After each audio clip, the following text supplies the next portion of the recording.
نماز کا حکم آپ سے متعلق ہے، روزے کا حکم آپ سے متعلق ہے، حج کا حکم آپ سے متعلق ہے۔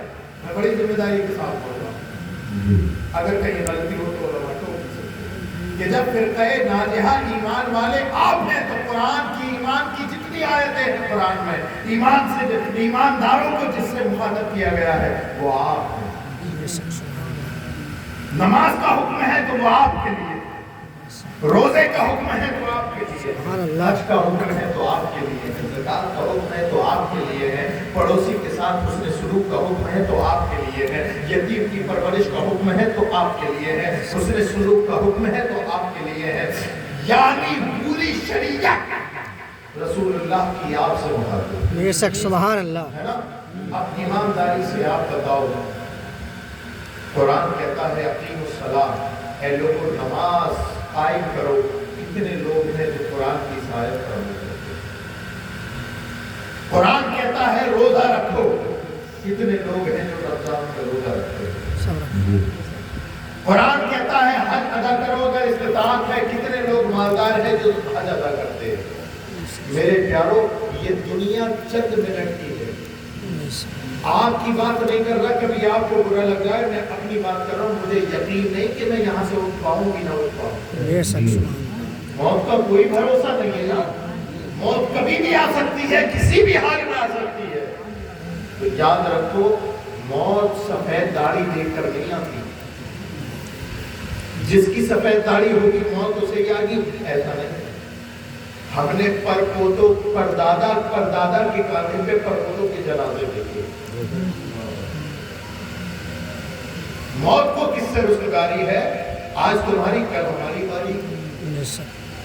اللہ کے رسول صلی اللہ علیہ وسلم پر جو قرآن نازل ہوا اس میں اللہ نے ارشاد فرمایا قل ان الموت الذی تفرون منہ فانہ ملاقیکم، اے محبوب یہ جو موت سے بھاگے بھاگے پھر رہے ہیں ان سے کہہ دو جس موت سے تم بھاگ رہے ہو وہ تمہیں ضرور آئے گی، وہ تمہیں ضرور آئے گی۔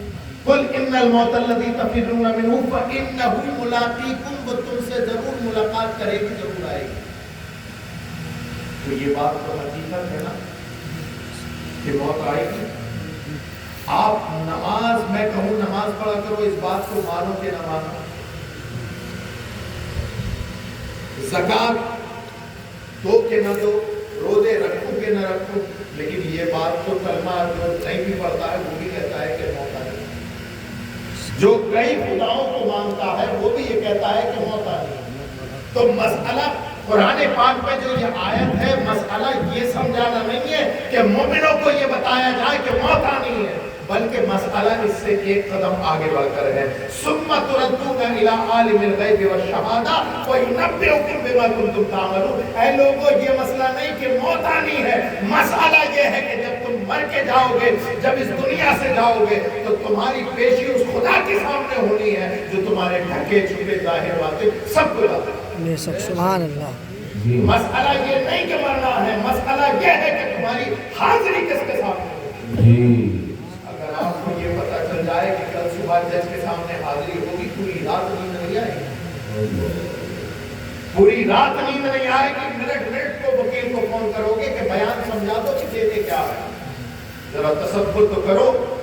اللہ اور یہ والا یہ جو ہوتے ہیں دنیا کے منصف جو ہوتے ہیں، یہ چہرہ دیکھ کے اپنے انصاف کا رخ پلٹ دیتے ہیں، پیسے کا رخ دیکھ کر نوٹوں کی گڈیوں پر اپنے انصاف کے فیصلے پلٹ دیتے ہیں، لیکن اللہ اکبر کبیرہ، وہ فیصلہ نہیں پلٹنے والا، وہ فیصلہ پلٹنے سے پاک ہے، وہ تو اللہ اکبر کبیرہ، وہ ایسا عادل ہے، وہ ایسا عادل ہے کہ اگر انصاف ہی کرنے پہ آ جائے قسم خدا کی کوئی نہیں بچ پائے گا۔ صرف انصاف کرنے پہ آ جائے بچیں گے تو اس کی رحمت سے بچیں گے، انصاف کرنے پہ آ جائے تو کوئی نہیں بچ پائے گا، بچیں گے تو اس کی رحمت سے بچیں گے۔ ذرا یاد کرو، دنیا کے جج کے سامنے ہماری حاضری کا پتہ چل جائے، پوری رات نیند نہیں آتی، پوری رات کربٹیں لیتے گزر جاتی ہے، لیکن مرنے کے بعد تو اس رب العالمین کے سامنے حاضر ہوتی ہے۔ اللہ اکبر کبیرہ، جس کی بارگاہ میں کھڑے ہونے سے اللہ کے انبیاء بھی خوف سے کانپتے ہیں۔